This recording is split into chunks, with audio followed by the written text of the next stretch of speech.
Hello, everyone, and welcome to our podcast titled Bridging the Gap in the Tech Driven Education for African Youth. But before we're going to start, I'm going to introduce my name and the team members. So, my name is Goodluck Ogbonna, and I'll be not really your host, but I'll do the introduction of today's podcast. And I'm here with my incredible teammates, Deng, Gloire, Joseph, and Arsene. So today we're going to be exploring how technology can solve one of African most pressing issue in access to quality education for young people. But before we dive into facts, I want us to share something. I want to share something really personal to you guys. So basically, I grew up in Nigeria. I'm a Nigerian who grew up in Nigeria, and I was actually lucky to attend school. But I clearly remembered lots of my classmates who dropped out, not because they didn't want to learn, but because they didn't have access to afford basic necessities of life to even get basic tools for their education, like books, electricity, or even teachers showed up in classroom. And one of these my classmate I'm talking about, her name was Ada. Ada is actually a very brilliant girl with a good dream who wanted to become an engineer, but she didn't make it to the university because life showed up. Our school lacked quality math teacher for the whole 2 years and other basic teachers. You know, but but that actually caused Ada to even give up her education. And the last time I heard that Ada got pregnant. Ada is helping her mom to hawk food in the street, which is actually touching for someone like Ada. And it actually struck me because Ada didn't just fail, but the whole system of education actually failed her. And unfortunately, this is not actually a unique story because a lot of Africans, a lot of million youths in Africa faces the same story, new unique story related to our dad's case.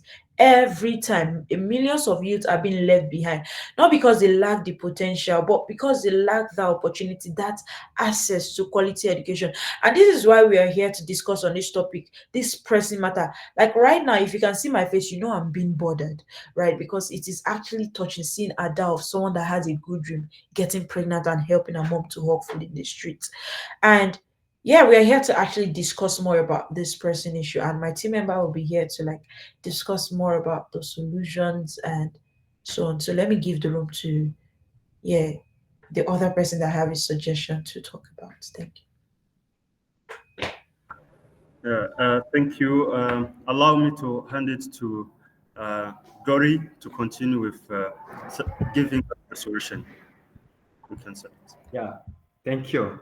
So one of the solution is that technology is helping to bring education closer to African youth, even in remote areas in countries like Rwanda. We have programs like One Chat per laptop, where students are given laptops to access learning materials.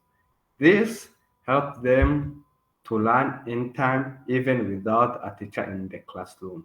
Yeah, definitely. As my colleagues say, for example, initiatives like ALX Africa are already educating tens of thousands, and ALU as well are also compelling models that are also developing leadership course, technological driven courses that are also helping African students. The young girl that are like impregnated can study at home with the help of technology, as our guest said. So that is what I can add, and I can hand it over to you. What I can add on, also mobile phones are making a big difference. Many students now use simple apps on their phones to study subjects like math, computer science. Even with a basic smartphone, you can watch lessons, you join the study groups, and take free online courses like Coursera or Khan Academy. Thank you, brother. In addition to that, digital skill now have been integrated into mobile phone in a way that if you can see in now today life, there is like suit code, teach coding through smartphone, even without the internet, where like the students, the young girls that are impregnated can learn in their rooms, even without the help of internet, through the technology, whereby they can be able to learn in the remote area. Thank you.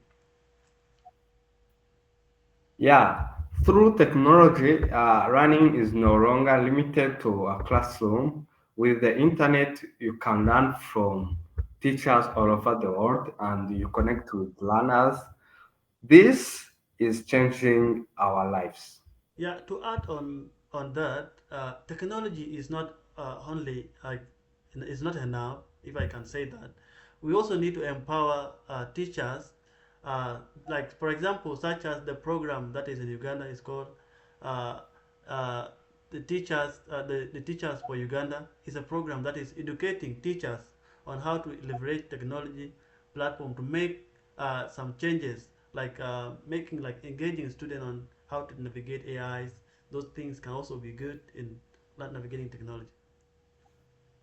Yeah, to enable all of the things that we have said, we require partnerships among government, the NGOs, the tech startups, and the diasporas.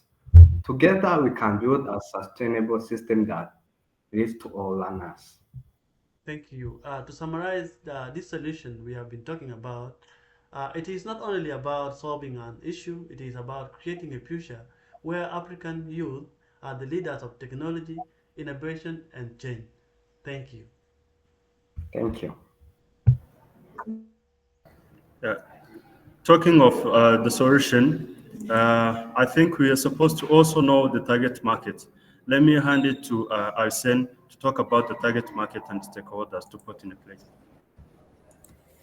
So we have different kind of stakeholders in this initiative. There is the ministries of education and government, policymakers, whom are going to implement or set the national policies which are going to drive the system. There is the teachers and the educators. These are the ones who are going to first implement the changes and the policies that have been made to shape good classroom experiences. There is also students. The students are the core beneficiaries, the one whom the initiative is targeting so that they can make their learning experience better. There is the NGOs and development hubs whereby they are going to offer modern tools, training, and industry advocacy. And lastly, there is tech companies and innovation hubs. These are the ones who are going to manufacture the systems and the technology which is going to make the initiative working and better. I may hand it to Joseph. Uh, Thank you. For the conclusion, to conclude, it's education is one of the strong foundation we can give to the African youth. It can shape not only their future, but the whole future of the continent. By embracing the new technology, focusing on a practical skill, we can help the students become more problem solvers and who can improve their community and even address perfectly the problem that we are encountering as the African society. The more we adapt and invest in tech-driven learning, the stronger and the more self-reliant Africa we become. Thank you.